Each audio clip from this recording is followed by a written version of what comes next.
So the big question is this: have you ever been ghosted? Today, I want to share with you 5 reasons why it's not your fault. My name is Joan, Nwosu, and welcome to the Second Chances podcast, a love journey in black and white.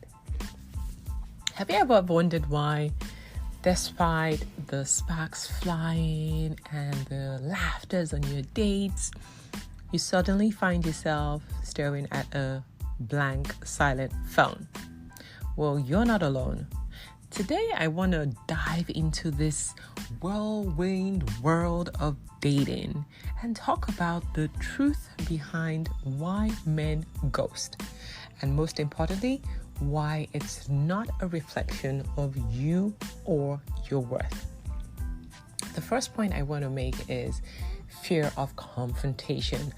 Many times, men find themselves unable to articulate their feelings or their concerns, which leads them to choose silence over confrontation.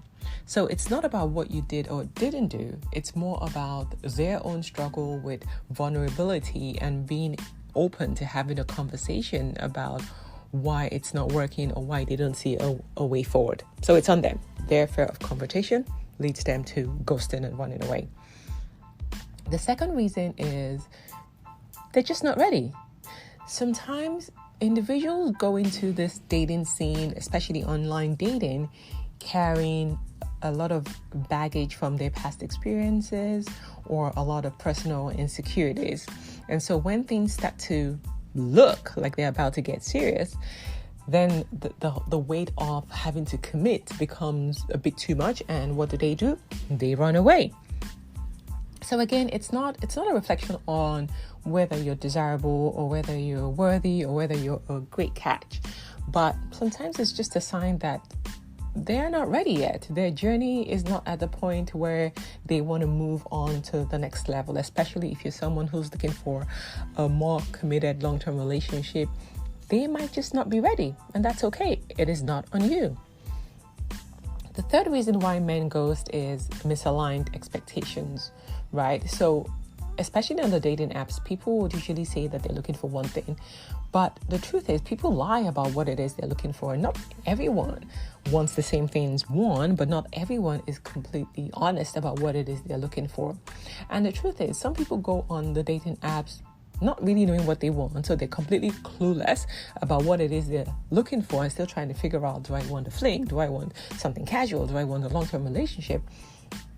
So all of this misalignment that shows up and then they ghost isn't about you. It's not about whether you were not a great date or whether you were not answering questions correctly or leaning back or any of that great stuff. No, it's just a mismatch on expectations. They don't know what they want, or they're not ready for what you want, or maybe they were just dishonest about what it is that they're truly looking for. So what do? They ghost. The fourth one is this illusion of perfection, right? So I usually say that the dating app is like a buffet where you get something and you keep wondering, maybe there's something else out there on the buffet table. So you keep going and then you figure out that the one before was actually better and maybe you should have wasted those calories on something that wasn't actually great. Well, that's how the dating apps are, right? This illusion of this endless list of options. So they're constantly looking for the greener grass on the other side. So it's constantly going back and saying, oh, maybe there's something else out there for me. So they're busy chasing this ideal that doesn't really exist. And so they're not focusing on building a real connection with you who's right in front of them. They're chasing some dream ideal person, but that's okay. They can keep chasing. It's not about you. It's about them and their delusion about the perfectionist that doesn't exist. It's their loss, not you. So just keep moving on. Move on. You do not deserve to be around someone who's looking for the next best thing constantly.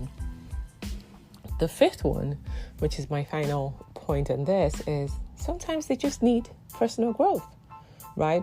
Sometimes individuals need to undergo some deep level of personal growth before they can fully commit to someone else, right? It doesn't mean that they don't desire it. It just means that maybe they're not quite there yet. Maybe they still need to be single and heal and reflect on their past and where they are and what they're looking for, right? Maybe they're still on that journey and they're not quite ready to go to the next level. So maybe the disconnect with you, which leads them to ghosting, is just a sign that they have more work to do.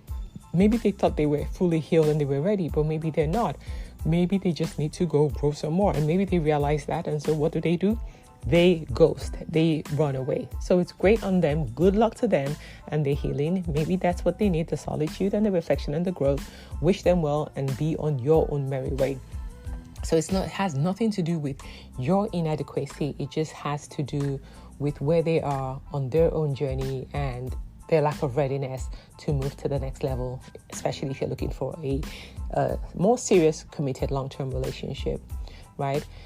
So overall, I want you to get this point, to know this and know it and believe it and know that it is true. The act of ghosting speaks volumes about the ghoster, not the ghosted. It is not about you, it's about them. It's a reflection of their own limitations and not your worth. So I know that ghosting is usually a painful act, especially if you were already starting to catch feelings for this person. It can be very, very painful and could take a hit on your self-esteem. But I want you to change that narrative today. I want you to change that story inside of you. Change that mindset and know that it had nothing to do with you. Yes, it doesn't mean that if there are areas of improvement that you need to still grow, you shouldn't reflect on, okay, what went wrong or what could I have done better? And if there are instances where maybe you could have done something differently, you go ahead and do it.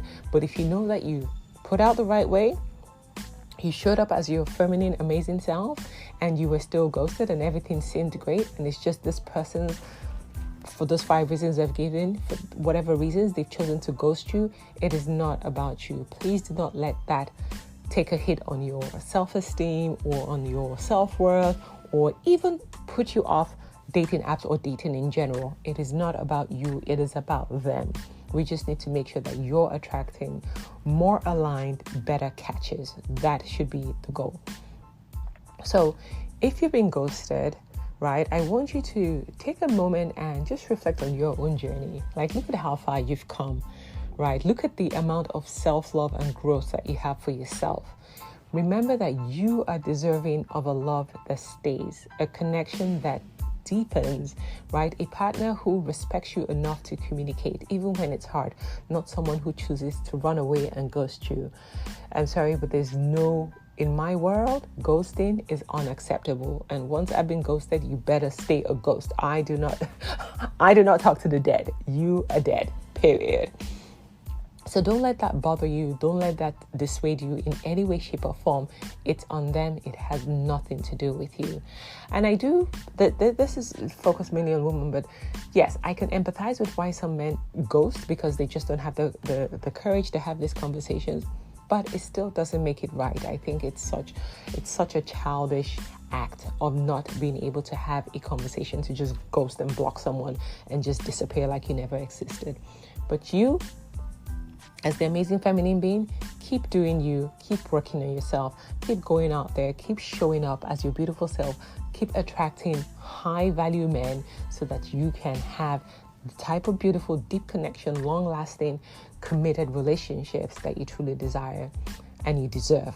You deserve that kind of love. So don't be bothered about those who are ghosting, okay? It just shows that they were not the ones for you.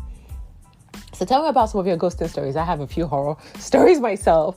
But yeah, go ahead and share. And if you've been feeling bad about being ghosted, reach out to me. Let's talk about it.